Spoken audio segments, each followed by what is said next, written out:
Hello Ram Ram भाइयों। आज की वीडियो में आपका स्वागत है।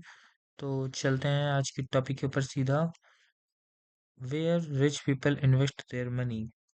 और आज कोई मार्केट तो संडे था तो मार्केट नहीं खुला हुआ था, तो आज कोई मार्केट अपडेट नहीं रहेगी।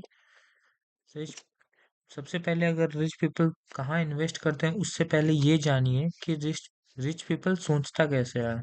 उसकी तरह सोचना सीखिए। तो रिच पीपल स्टॉक मार्केट में इन्वेस्ट करता है, सबसे ज्यादा अपना पैसा है उसका जो क्वांटिटी रहेगा वो सबसे ज्यादा स्टॉक मार्केट में रहेगा। वो रिस्क लेता है, उससे इंटरेस्ट कमाता है। तो चलते हैं अपने नेक्स्ट स्लाइड के ऊपर। रिच पीपल का सबसे बड़ा जो शेयर रहता है अपने परसेंटेज में उसके, कहाँ उसने इन्वेस्ट किया है, तो सबसे बड़ा होता है उसका बिजनेस, जो कि उसका सबसे बड़ा वेल्थ इंजन रहता है। सेकंड नंबर पे आप समझ सकते हैं उसका stock and private equities. Businesses से वो कैसे अलग है कि बिजनेस में वो खुद उस बिजनेस का मालिक रहेगा, और स्टॉक्स में वो स्टॉक्स ओनरशिप लेता है बस। उसे बिजनेस खुद वो नहीं रन कर रहा होता है। फाइनेंशियल इंस्ट्रूमेंट जैसे कि bonds and S sovereign gold bonds, ये सब ये फाइनेंशियल इंस्ट्रूमेंट्स होते हैं। इससे वो अपना टैक्स बचा सकता है, अपना प्रोटेक्शन भी बनाता है, क्योंकि स्टॉक मार्केट बहुत रिस्की होता है, उसमें कभी भी उथल पुथल हो सकती है। तो उससे बचने के लिए वो बॉन्ड्स वगैरह और गवर्नमेंट बॉन्ड्स में इन्वेस्ट करता है। उसके अलावा अल्टरनेटिव एसेट्स भी वो इन्वेस्ट करता है, जैसे कि गोल्ड सिल्वर क्रिप्टोज, एंड वो अल्टरनेटिव रखता है स्टॉक के अलावा भी।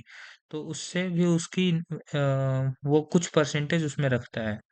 और फिर रियल एस्टेट में भी वो इन्वेस्ट करता है। तो ये इन्वेस्टमेंट प्लेटफॉर्म्स है जहाँ वो सबसे ज़्यादा इन्वेस्ट करता है। चलते हैं अपने नेक्स्ट स्लाइड के ऊपर। शॉर्ट टर्म में जो वो कहाँ इन्वेस्ट करें, हमको कहाँ इन्वेस्ट करना चाहिए, हम सोच रहे हैं एक रिच पर्सन के द्वारा जैसे, तो हमको भी उसकी तरह फॉलो करना पड़ेगा, उसी की तरह हमको चलना पड़ेगा उसके जैसा बनने के लिए। तो वो सब देखो, वो अपना पैसा भाई एक एक रुपए वो बैंक में नहीं रखेगा। बैंक में भाई 2 से 3% पैसा इंटरेस्ट मिल रहा है, सेविंग इंटरेस्ट 6 से 7% रिटर्न मिलता है एफडी में। तो ये तो एक तरीके से सही नहीं हुआ ना। तो सबसे पहले आप समझो कि ये ओवरनाइट वो इन्वेस्ट कहाँ करता है। तो अगर उसको शॉर्ट टाइम के लिए करना है, 0 to 1 वीक, मान लो कि एक वीक के लिए उसे पैसा इन्वेस्ट करना है, तो वो 6% का रिटर्न, ईयरली रिटर्न, वो ओवरनाइट फंड से निकालेगा, क्योंकि ये सेफेस्ट माने जाते हैं। इसमें ये रिटर्न देगा ही देगा, इसमें आप इन्फ्लेशन बीट करने की क्षमता है। फिर आप सोचो कि अगर आपके पास कुछ पैसा है जो 1 वीक से लेकर 1 मंथ के आसपास है, तो इसमें आप सोचेंगे कि आप थोड़ा सा रिस्क और ले सकते हैं। तो उससे ज्यादा आप ऊपर उठेंगे लिक्विड म्यूचुअल फंड्स। ये डेप्ट फंड्स होते हैं। डेप्ट फंड्स में liquid mutual fund risk free almost रहते हैं। इसमें आप 7% एनुअल रिटर्न निकाल सकते हैं, और इसमें आप इजीली इन्फ्लेशन को बीट कर रहे हैं और कुछ रिटर्न भी पा रहे हैं। तो आप जब तक आपके अकाउंट में जब तक आपके पास एक एक रुपए है, उसका फुल यूज करना आपको चाहिए। फिर अगर आपको 1 मंथ से 3 मंथ तक इन्वेस्ट रखना है पैसों को, तो मनी मार्केट या अल्ट्रा शॉर्ट डेट फंड्स, जो कि आपको ऑलमोस्ट 7.5% का रिटर्न दे देते हैं, तो आप अल्ट्रा शॉर्ट डेट फंड में रख सकते हैं अपने पैसों को, जो 3 मंथ के लिए हैं। और फिर शॉर्ट डेप्ट फंड्स, ये शॉर्ट डेप्ट फंड्स आप 3 से 12 मंथ के लिए रखिए पैसा इसमें। ये बहुत ही अच्छा है, और इसमें 8% तक का आपको रिटर्न मिल जाएगा। फिर उसके बाद अगर आपको मान के चलिए 6 मंथ से और 2 ईयर तक, आपको 1 ईयर तक इन्वेस्ट करना है, तो आप आर्बिट्राज फंड्स में भी इन्वेस्ट कर सकते हैं। ये टैक्स एफिशिएंट भी रहते हैं, और 9% एनुअल रिटर्न भी आप इससे एक्सेप्ट कर सकते हैं। तो short term approx 0 to 2 years माना जाता है। इस टर्म के लिए अगर आपको इन्वेस्टमेंट करनी है, तो आप 5.5% to 9% रिटर्न एक्सेप्ट करके चल सकते हैं। चलते हैं नेक्स्ट स्लाइड के ऊपर। मिड टर्म, तो यहाँ पे अब आप थोड़ा सा मार्केट इन यानी मार्केट यानी कि स्टॉक्स के भी स्टार्ट करेंगे इन्वेस्टमेंट करना। तो मिड टर्म में आप 2 इयर्स टू 5 ईयर के आप थिंकिंग लेके चलते हैं। और इसमें सबसे जो बेस्ट माना जाएगा वो है इंडेक्स फंड। क्योंकि इंडेक्स फंड ऑलमोस्ट हर 3 साल के पीरियड में आपको 12% ऊपर रिटर्न दे देता है। फिर है फ्लेक्सी कैप म्यूचुअल फंड्स। ये कंपनी द्वारा, जैसे कि जियो के कितने फ्लेक्सी कैप चल रहे हैं, निपॉन इंडिया के फ्लेक्सी कैप्स हैं, ये सब फ्लेक्सी कैप में आप जो इन्वेस्ट कर रहे हैं वो ये हैं। इसमें भी आप इन्वेस्ट कर सकते हैं जो कि 2 से 5 इयर्स के लिए टर्म के लिए होगा। फिर बैलेंस एडवांटेज फंड्स, इसमें आपको हाइब्रिड हाइब्रिड फॉर्म में पैसा इन्वेस्ट होता है, जिससे कुछ पैसा जो जैसे कि आप समझ सकते हैं इधर पढ़ेंगे तो 50 to 60% इक्विटी में होता है, 25% डेब्ट में होता है, और 10 to 15% अगर उसमें कोई मार्केट क्रैश वगैरह भी आ जाए तो वो गोल्ड या गोल्ड सॉवरेन गोल्ड बॉन्ड्स में रहता है, और 10 to 15% आर आई में होता है। तो समझ सकते हैं ये पैसा जो है ऐसे इन्वेस्ट हो रहा है। तो ये बैलेंस एडवांटेज फंड यही करता है, पैसों को इस फॉर्म में, ऑलमोस्ट इस फॉर्म में डिस्ट्रीब्यूट करता है। फिर आप आरआईटीज में कर सकते हैं, जो कि आपको एक रेगुलर इनकम भी प्रोवाइड करेगा। हाई क्वालिटी डेब्ट फंड में भी कर सकते हैं।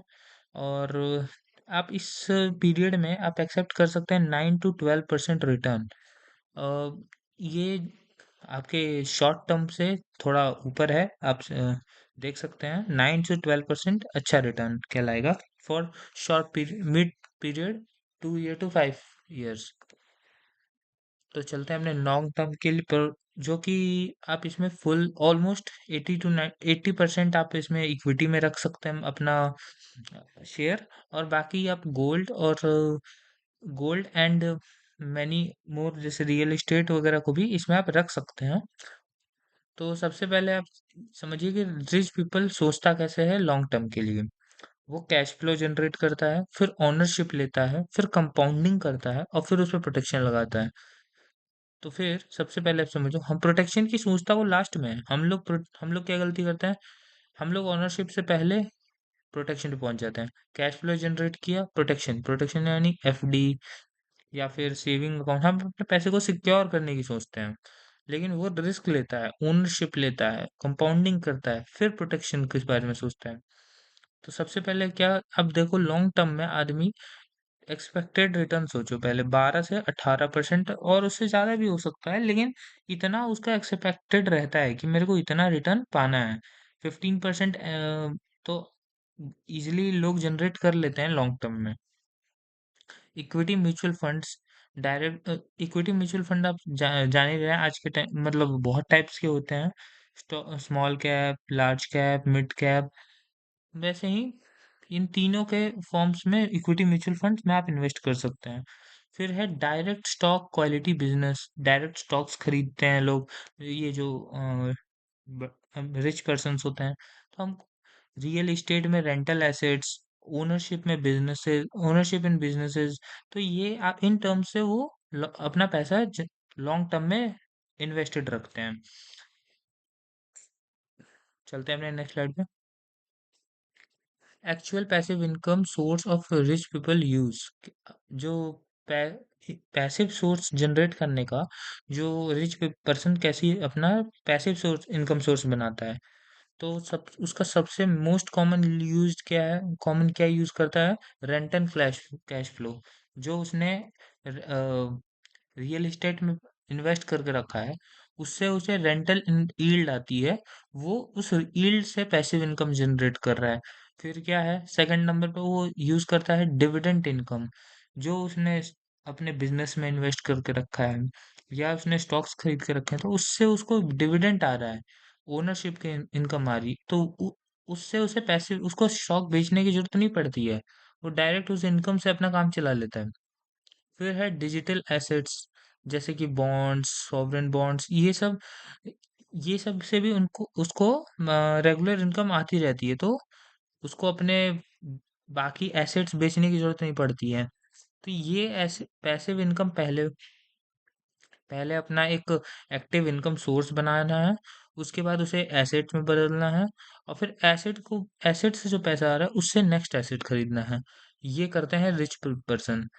और देखो यहाँ पे मैंने इस बात को भी लिखी है, they create one active income, rich person की बात बता रहा हूँ। They create one active income, convert into asset, asset pay them, buy next asset. वो बस यही प्रोसेस को रिपीट करते रहते हैं। चलते हैं नेक्स्ट स्लाइड पे। Rich people compound their money. देखो, रिच पीपल अब क्या करते हैं कि अपने पैसों को कंपाउंड करते हैं, और वो इसीलिए और रिच बनते जा रहे हैं। और हम बोलते हैं ना कि रिच पीपल और रिच बन रहा है, गरीब और गरीब बन रहा है। वो बात यहीं से है भाई, वो अपने पैसे को कंपाउंड यहीं से करता है, कंपाउंड करना स्टार्ट करता है, और वो और अमीर बनते जा रहा है, क्योंकि उसके पास समय भी मिल रहा है, और उसके पास पैसा ऑलरेडी, बेस अमाउंट बहुत बड़ा है उसका। हमारा बेस अमाउंट छोटा रहता है। अगर हम उनकी तरह सोच रहे हैं तो हम क्या कर सकते हैं, हम एसआईपी कर सकते हैं। SIP is only one way. आप समझ सकते हैं कि भाई एसआईपी स्मॉल स्मॉल अमाउंट आप डाल रहे हैं मंथली, एक फिक्स्ड डेट को, क्योंकि हम उससे ज्यादा कुछ एक्सटेंड करके कर भी नहीं सकते, हमारे पास उतना कैश फ्लो जनरेट ही नहीं है ना। तो you have only one way, ये एक रास्ता है। लॉन्ग टर्म में आपको रिजल्ट पक्का मिलेगा, क्योंकि जहाँ अमीर व्यक्ति काम कर रहा है वहां पे उसको रिजल्ट मिल रहा है। लॉन्ग टर्म में वो अपना शेयर जरूर बढ़ाएगा, वो अपने रिटर्न्स जरूर बढ़ाएगा, तो उसके साथ साथ आप भी बढ़ जाएंगे। बिजनेस बढ़ता है, बिजनेस के साथ आप भी बढ़ेंगे।